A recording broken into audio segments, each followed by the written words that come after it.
Assalamu alaikum everyone. Today I'm going to present my final year project. It's about a comparative study of state of charge of nickel cadmium battery between system identification and artificial neural network models. I am Muhammad Morsi. My metric number is 195077, and my supervisor is Prof. Dr. Muhammad Khair bin Hassan. So these are the presentation outlines.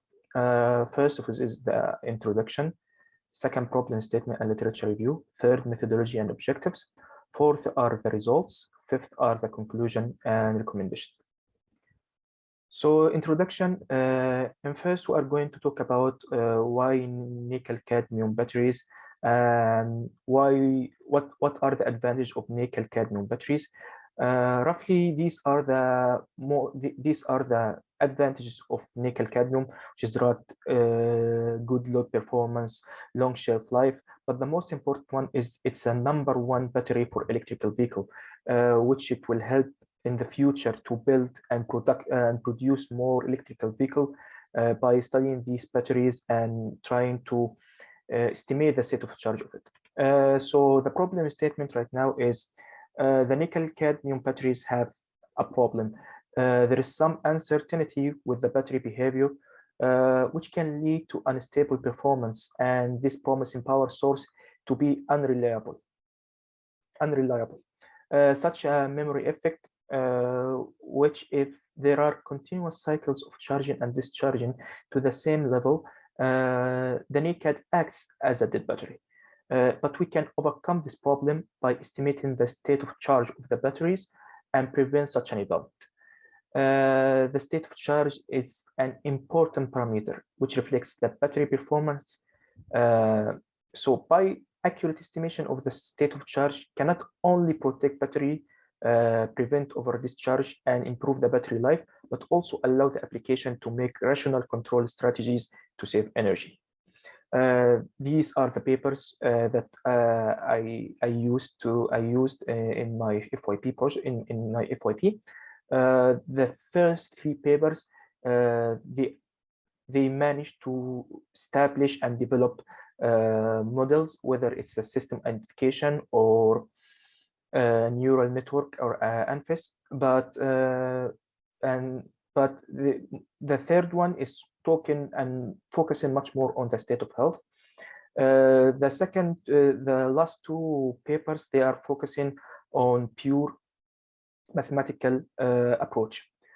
So in general, the disadvantage with the previous papers are the models present are just on one process mode, which is charging or discharging, not providing a comparison of 2 different models, as I'm going to show in the future. Most of the main studies are focusing on lithium ion, and the studies on nickel cadmium are really few. Most of the inputs are single data, current or voltage, and the output state of charge. It will be state of charge percentage directly without the information of the capacity of the battery itself during the process, whether it's charging or discharging. Most of them are lack of neural network models, and the papers based on and the last 2 papers, as I explained, based on practical mathematics without verifying them digitally. So my objective is to develop a mathematical model that can predict the state of charge of the battery with high accuracy used in the system identification on MATLAB, to develop a neural network model that can estimate the state of charge with minimum error, to apply those 2 models in the lab and check with them with different battery size in capacity. These are the methodologies I'm going to use. So the first one is the collecting the data in the lab. It's easy, whether we will initiate the battery voltage V0. If V0 equal to V max, it will discharge, and it will charge the battery. For the system identification steps, I'm going to collect the data input as a voltage and the collecting output data as a capacity for the whole process for 2 different files, then import the input and the output data in the system identification, and then generate the transfer function equation and transfer function model, and then analyze the results. And these are the this is the methodology for neural network model steps. I'm going to collect the input data as voltage and current for the charging and discharging process in one file, as the current will help me to identify whether the mode is in charge or discharge, depending on the sign of the data of the current. Then I'm going to collect the output data as a capacity for the whole process also. And then I'm going to open the neural network tool and then choose the time series. And then in the time series neural network, I'm going to choose NARX, as I'm going to show you in the next slides. And next, I'm going to set the numbers of hidden layers as 10 and the number of delays as 2. The system should be in feed forward, but later, after we are going to generate an advanced script code for the whole process, there would be a feedback with much higher accuracy. And then I'm going to import the input and the output data into the neural network menu to create the model, and I'm going to analyze the results. So these are the initial results that I got it from the lab. So the first is the discharging process, and the second is the charging process. So this is the results for the system identification. On the left, as you can see, these are the data format for signals. I put the input as a voltage and the output as a capacity, and I get the transfer function with fit to estimation by 99.19%. And on the right one is the transfer function model that it's fitting the output data by 99.19%, and it shows the validation between the measure output and the transfer function model. This is the results for the neural network. So as I explained before, I'm going to open the neural time series and then choose the NARX mode, which is the nonlinear autogressive with external inputs. Then I'm going to press next and precise the validation and test data as the following. The training will be 70%, validation will be 15%, testing will be 15%. Then I press next, so I can insert the input data and the targets. VA is the file for voltage and current, and cap is for target data, which is capacity. Then I will press next and train the results, and I choose the Levenberg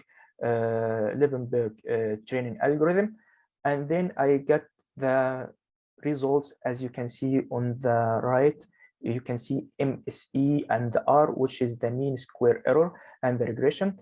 And the mean square error, whenever it's near to 0, it's much better, and the results show that for training and validation and testing, it's so near to 0. So our results is actually correct. And the regression value is so near to 1, which is showing that there are a strong relationship between the inputs and the output data.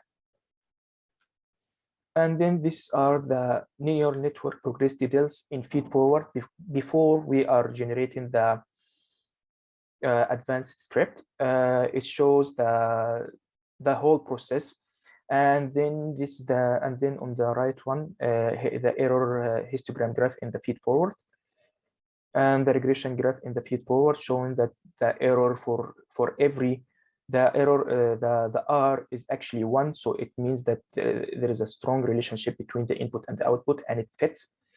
And on the right, it's the training performance in the feed forward.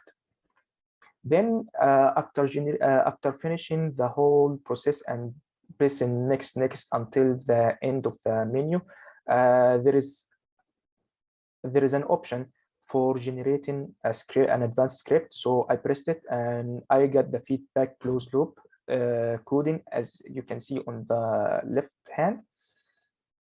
And this closed loop coding, it helps me to take advantage of the higher accuracy that providing the target series produces, and this will help me to produce much more higher accuracy for the output data. And then it generated a closed loop virtual network. As you can see here, it's a closed loop. And then I pressed run for the whole coding, and it generates a neural network progress detail, but this one in the feedback. It took too much time because it trained for the whole 1000 iteration, and the accuracy of the accuracy is so high.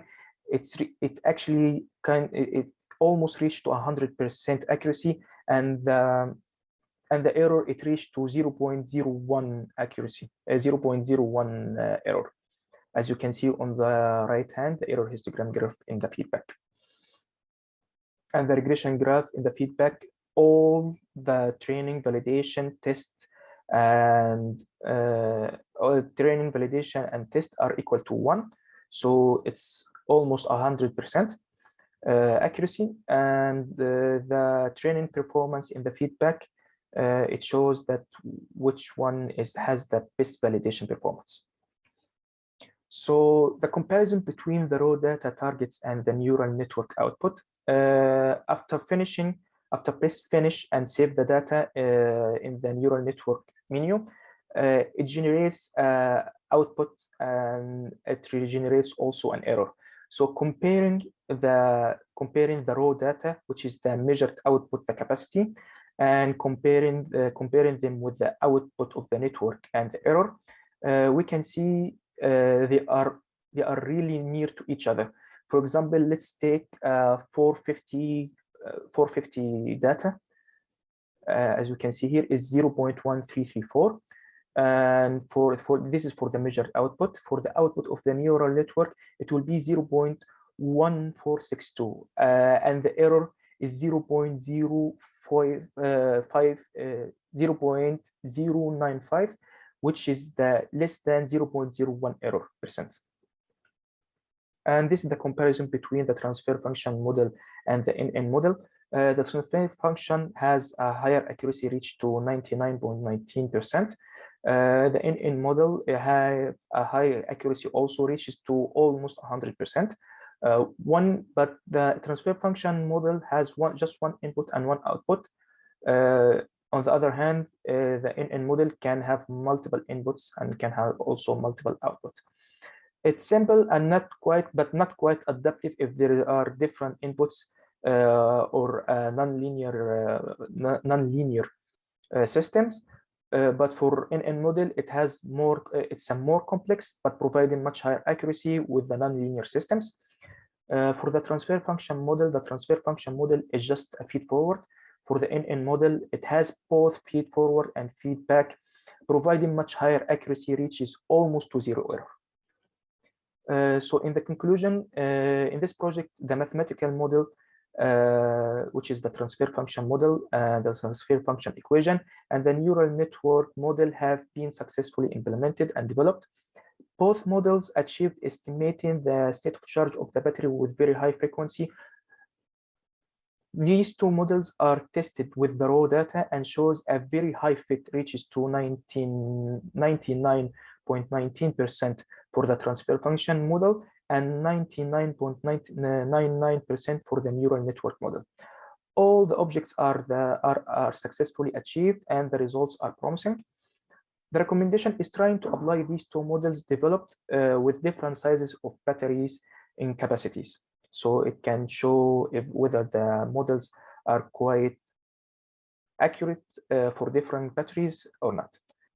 Well, that's all from me. Thank you.